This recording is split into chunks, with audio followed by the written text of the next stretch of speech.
بسم اللہ الرحمن الرحیم۔ وحی کیوں ضروری ہے؟ یہ کل آیا تھا۔ آج ہے کہ آپ صلی اللہ علیہ وسلم پر وحی کے طریقے کیا ہیں؟ تو 5 طریقے ہیں۔ سب سے پہلا طریقہ یہ ہے کہ آپ صلی اللہ علیہ وسلم نے خود فرمایا کہ کبھی تو مجھے گھنٹی کی سی آواز دیتی ہے اور وحی کی یہ صورت میرے لیے سب سے زیادہ سخت ہوتی ہے۔ پھر جب یہ سلسلہ ختم ہوتا ہے تو جو کچھ اس آواز نے کہا ہوتا ہے مجھے یاد ہو چکا ہوتا ہے۔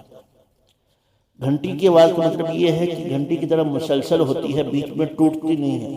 دوسری گھنٹی کی آواز کسی ایک طرف سے نہیں آ رہی ہوتی، اس کے لیے کوئی سمت، کوئی جانب متعین نہیں ہوتی۔ ایسے ہی کلام الہی بھی سمت اور جانب سے پاک ہے۔ جب یہ طریقہ اس طریقے سے وحی نازل ہوتی تھی تو آپ صلی اللہ علیہ وسلم پر سخت سردی کے دنوں میں جب یہ کیفیت ہوتی تھی تو آپ صلی اللہ علیہ وسلم کو پیشانی مبارک میں پسینہ آ جاتا تھا، اور جب آپ صلی اللہ علیہ وسلم پر وحی نازل ہوتی تو آپ صلی اللہ علیہ وسلم کا سانس رکنے لگتا، چہرہ انور متغیر ہو کر کھجور کی شاخ کی طرح زرد پڑ جاتا، پھر سامنے کے دانت سردی سے کانپنے لگ جاتے، اور آپ کو اتنا پسینہ آتا کہ اس کے قطرے موتیوں کی طرح آپ صلی اللہ علیہ وسلم کے چہرہ مبارک سے ڈھلکنے لگ جاتے ہیں۔ پھر وحی کی اس کیفیت میں اتنی شدت ہوتی کہ آپ کسی جانور پر سوار ہوتے تو وہ آپ کے بوجھ سے دب کر بیٹھ جاتا ہے۔ ایک مرتبہ آپ صلی اللہ علیہ وسلم نے اپنا سر مبارک زید بن ثابت کے رضی اللہ تعالیٰ کے زانوں پر یعنی رکھا ہوا تھا۔ اس حالت میں وحی نازل ہونی شروع ہو گئی۔ اس سے زید رضی اللہ تعالیٰ کے ران پر اتنا بوجھ پڑا کہ وہ ٹوٹنے والی ہو گئی۔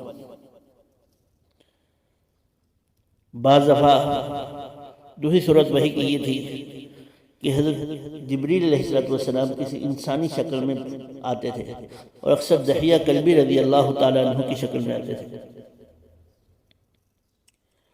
تیسری شکل یہ کہ جبریل علیہ السلام آپ صلی اللہ علیہ وسلم کے سامنے اصلی شکل میں آتے تھے، اور یہ صرف 3 مرتبہ ہوا ہے۔